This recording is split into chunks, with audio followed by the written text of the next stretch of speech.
In order to solve this rational inequality, I'm going to need a common denominator. So to begin, I'm going to write this again, but I'm going to leave some space because I'm going to find my common denominator.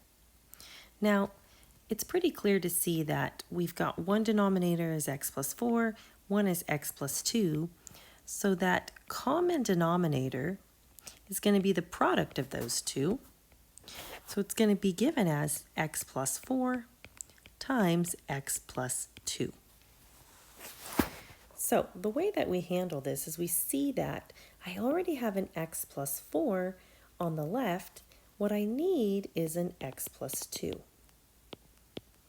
So I'm going to multiply top and bottom by that common denominator, or that missing piece of my common denominator, the x plus 2.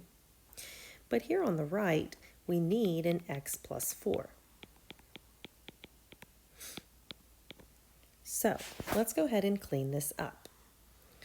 I get an x plus 2 greater than equal to, and my denominator here will be the x plus 2 times the x plus 4.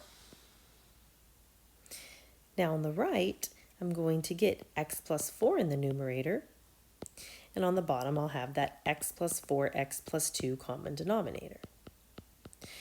So the reason we did this is so that we can now set this equal to 0 and subtract and combine like terms. So what I'm going to do is I'm going to leave my x plus 2 all over x plus 2, x plus 4 on the left. I'll subtract x plus 4 all over that common denominator and set this equal to 0. Or greater than equal to 0, I should say. Now let's go ahead and clean up this numerator. I've got x plus 2, but it's really important that I actually write or put parentheses around the x plus 4. And why is that? Well, remember, I'm subtracting all of this. So if we hadn't, we wouldn't get the correct solution, which is minus x minus 4 on the top. And because the denominator is shared, I only have to write it once. This will clean up, get rid of the x's, they're gone, and now I have a 2 minus 4, which is a negative 2, all over x plus 2, x plus 4, greater than equal to 0. So we have to think about this. Here's what we have. We know that when we have x's in the denominator, I cannot have I can't have 0 in the denominator. So let's see what values for x would produce a 0 in the denominator. It's either going to come from x plus 2 or x plus 4, or possibly both. But this means when x is either negative 2 or x is negative 4. So it's at these values that we would make this inequality undefined. So I know I cannot have values for negative 4 and negative 2 cannot be in the denominator. But let's see what happens in between when I pick other values. Like for instance, let's look at negative 5. So I'm going to add a blank piece of paper here to test negative 5. And recall we're working with negative 2 all over x plus 2, x plus 4, and we've got this set as greater than or equal to 0. So I'm going to test negative 5. So this is going to give me a negative 2 over negative 5 plus 2 times negative 5 plus 4. Again, I only care about the sign, plus or minus. So I know I have a negative 2 over. Negative 5 plus 2 is a negative 3. And negative 5 plus 4 is a negative 1. So it looks like I'm working with a negative on top and a positive on the bottom.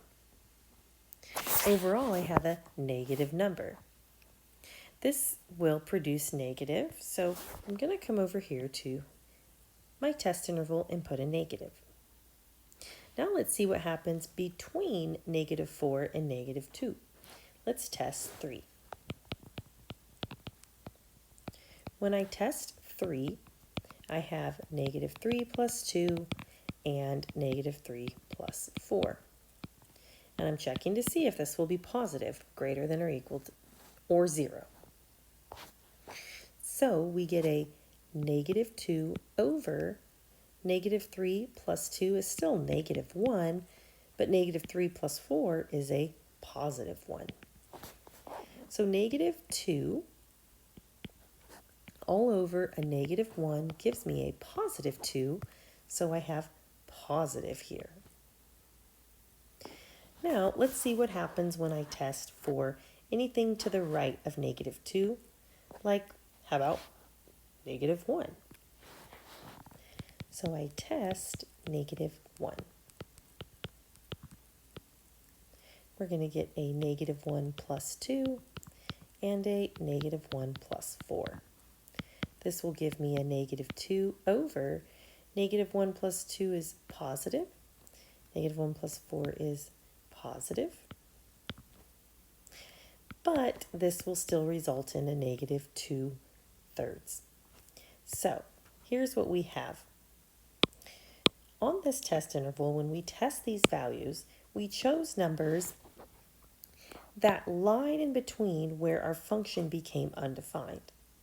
Because the only restriction on this inequality here is values that would make that denominator undefined. So we know we cannot include them, but we check to see what we can do to the right, left, and in between those numbers. And here's what we found. We found that it is in between negative 4 and negative 2, where we have positive, and therefore we are greater than equal to 0, which is what we wanted to be. Now, can I include negative 4 and negative 2? No, because it would make the function undefined, the inequality, I should say.